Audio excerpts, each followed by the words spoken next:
What's up, guys, and welcome back to another episode of Keeping Up with the Commanders. It was another tough loss for Washington this week, a 24-8 loss to the Philadelphia Eagles, and it's kind of just a reminder of how far we are away from being at the top. I mean, we beat the Jaguars; everything was kind of flying high. We think that maybe all of a sudden we could make the playoffs or something. We lose last week to the Detroit Lions. Okay, maybe that's just a 1 week thing. We come back to FedEx and we play the Eagles and we get absolutely crushed. I would even say that the 24-8 game score or whatever, it doesn't really tell the story of the game. I felt like it was an even bigger blowout than just 16 points. Jack Del Rio and Scott Turner, both of their play calling was just horrendous. Carson Wentz for the day finished 43 pass attempts, by the way, for Carson Wentz. I mean, where was the run game the entire game? I felt like we stepped away from the run game. The leading rusher in this one was Antonio Gibson. He only had 12 carries.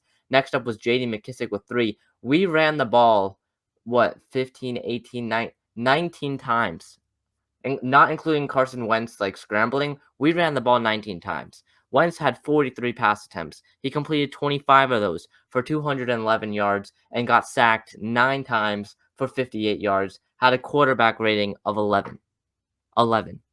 So I don't know what the play calling on offense was, what Scott Turner wanted to do. He wanted to attack maybe one of the best secondaries in the NFL, being James Bradbury, Darius Slay, Avonte Maddox, C.J. Gardner-Johnson. Was that his plan, to just attack that one of the best secondaries in the NFL, and just abandon the run game like what happened on Sunday? I don't really know. We were playing behind a lot. That's probably part of the reason why Wentz had 43 pass attempts, but across the league, it felt like multiple quarterbacks threw for over 40 passes. And I don't know, the NFL, I guess, in general, is just stepping away from the run game, but we should have definitely run the ball more. I don't know if it's because we didn't want the ball to be in Antonio Gibson's hands, felt like he might fumble it. Gibson did end up 12 carries, 38 yards, and a touchdown, the touchdown being in garbage time, I believe, in the final 2 minutes of the game, but absolute horrible from the offensive side of the ball. Terry McLaurin, 6 catches for 102 yards. I mean, on 9 targets. So it's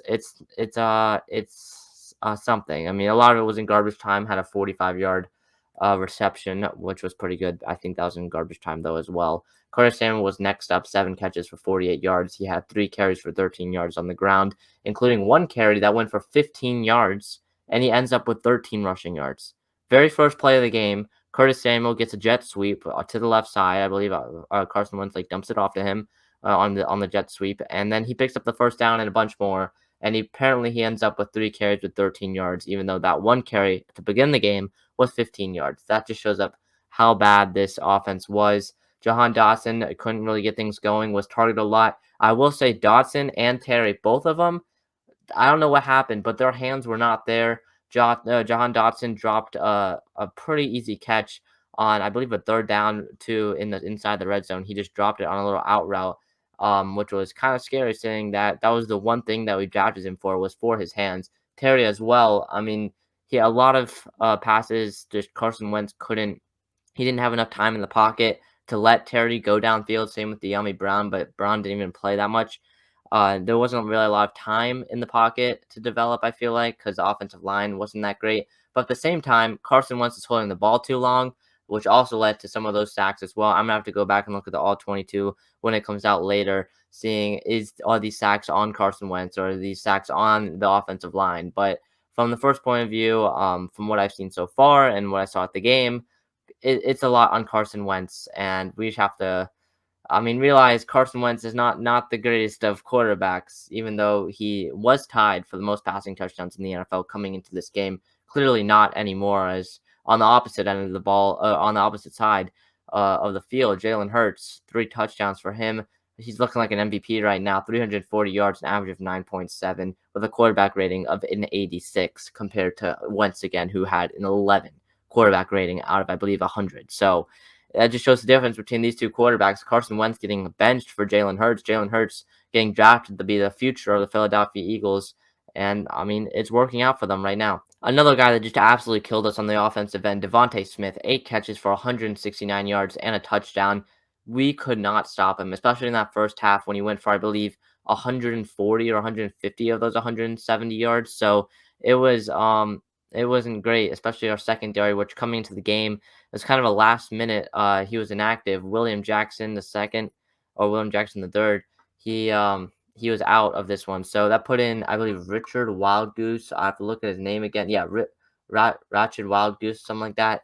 Um, he wasn't great at all. A lot of sometimes he was getting put on AJ Brown or Devante Smith, and then Hurts, of course, all those mismatches. Deep balls to Smith, deep balls to Antonio Brown across the middle of the field. It really was unstoppable. Brown went 5 catches, 85 yards, and a touchdown. And the third catch of through the air, at least, was Dallas Cowboys, who had 3 catches for 26 yards and the touchdown from Hurts as well. Now the offense was horrendous, but the defense was it was also horrendous. Not as bad as the offense. There was some highlight plays, especially by Jamin Davis, who I will say these first 3 games of the season, he has looked the most promising, I would feel, out of these younger players. Bobby McCain and Cam Curl. Cam Curl making his, I believe, season debut today. They weren't there at all. Cam Curl was cramping up towards the end of the game. He got taken out when we were down by, I think, like 16 or by a little bit more than that at the time. Bobby McCain, he, especially on that deep ball, there's a deep ball. It was like late second half, and the Eagles started their drive inside their own 10 or inside their own 15 or something, and they ended up scoring a touchdown on that drive due to a deep ball. And hold on, it was an incredible catch by Devante Smith. I'm going to say that there, but Bobby McCain, that was an easy interception. If he just turned around, I know like it's not that easy to turn around when you're sprinting full speed ahead, but he should have taken a better angle at it. And great catch by Devante Smith. He also scored the touchdown later on in that drive, but that one was kind of on Bobby McCain. A little late getting to the ball there. Deron Payne had a nice day. He had 1 tackle for loss, a quarterback hit on 3 tackles. Leading tackler was Cole Holcomb, who had 9. Curl, again in his season debut, had 8. Jamin Davis, 6 tackles, 5 of those being solo, 2 sacks, and a tackle for loss, and a quarterback hit as well. A great game from Jamin Davis. And in the coverage as well, I'm going to have to look back again at the film later on, but from what I saw, he looked pretty good as well. So I know we drafted him to be our middle linebacker, and that's turned into Cole Holcomb. But Jamin Davis on the outside, he's been pretty solid in these first 3 games against against running backs like Miles Saunders, DeAndre Swift. I know he went off a little bit, but he was pretty good in coverage against Jamal Williams. And then in the opener against James Robinson, Travis Etienne, when they had some of those wheel routes, I know in the opener, Etienne was open for a touchdown. I don't think it was Davis on that coverage there. But when Jamin Davis did play, which has been pretty limited through the first 2 games, I think he did play a little bit more in the third game here. But through the first 2 games, he's been playing pretty limited. But from what I've seen, he's been playing a pretty solid game. And on the defensive side for the Eagles, I mean, pretty dominant day from them. TJ Edwards, the linebacker, was their leading tackler. He had 10. Kaiser White, a guy that I really wanted Washington to sign. I know a lot of people wanted Washington to sign over the offseason to be a middle linebacker. Had 9 tackles against the Commanders. Sacks, I mean, there was 9 total for the Philadelphia Eagles. I'm just going to go down the list. TJ Edwards had 1. Brandon Graham had 2.5. Hassan Reddick had 1.5. Fletcher Cox had 1.5. Josh Sweat had 1.5. And Javon Hargrave had 1 as well. Hargrave, I believe, was injured at one point, and he still had a sack. So it was not a great game from the offensive line at all. I know Sam Cosmi got beat. Also, wasn't great pocket presence from Carson Wentz, which there's really nothing new there for him. But I guess you could say Tressway had a day. 8 punts for him, 420 yards, a 52.5 average. He could definitely make the Pro Bowl or whatever is left of the Pro Bowl now, as they did take away the Pro Bowl game. They're adding a flag football game. I don't know if they're going to still put punters in it, but Tressway, he's been putting up some great Pro Bowl numbers. So that brings us to next week when we play the Dallas Cowboys at AT&T Stadium, 1 o'clock Sunday on Fox. I mean, it's definitely going to be a game that is going to be an interesting one. I know Washington is coming in as underdogs. I believe 4.5-point underdogs or 6.5-point. I don't really remember, but I know we're underdogs by a pretty big margin to Cooper Rush and the Cowboys, by the way, who play tonight as I'm recording this. But I mean, I'm more worried about this coaching staff, and I don't think this coaching staff is going to make it to next season at all. I think Jack Del Rio, another game where 20 plus points in the first half for the opposing team. It happened to the Lions where they had 22 last week. And then this week, the Eagles, they had 24 points in the first half. Jack Del Rio should be gone soon. He's not a great defensive coordinator. He wasn't a great head coach in Oakland at the time, or maybe Las Vegas that first year. But I think it was Oakland for most of his time in for the Raiders. But offensively, Scott Turner. If I just had to fire one of them, I would pick Jack Del Rio, but Scott Turner needs to go as well. Same with Ron Rivera. I don't really know what Ron Rivera is doing, but right now I saw a take that was Jay Gruden is better than Ron Rivera, and I'm not gonna lie, that is looking pretty true right now. Ron Rivera in his last 5 seasons being a head coach, 3 of them being 7-win seasons, one of them being a 5-win season, and now this year, which the Commanders have started off 1-2. So I don't really know why Ron Rivera is still head coach. I know he's been through a lot the last few years, but um, it's just not great. I don't know what he's scheming up or anything because it's not that great. And then we've got the overall umbrella over everything with Dan Snyder still being the owner and stuff. But I'm not really going to get into that. There's just too much stuff there. I've talked about it way too many times. But I do want to talk. I know it's week 3, but I do want to talk about some head coaching candidates, okay? We've got Byron Leftwich, the offensive coordinator in Tampa Bay.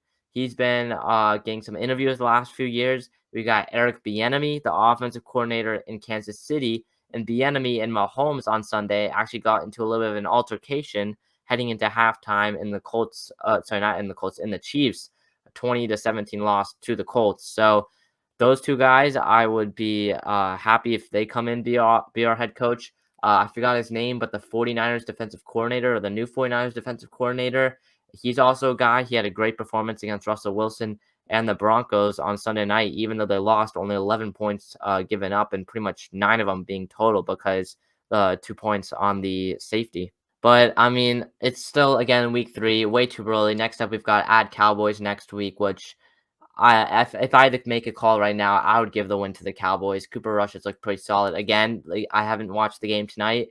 I'm recording this before the game against the Giants, but from what has been happening so far, he had a nice game against the Bengals. I'd probably go with the Cowboys, especially with that defense. Then we got the Titans the week after that, and the Titans coming off a big-time win against the Raiders, I believe, on Sunday. So the Titans are starting to heat up, especially Derrick Henry.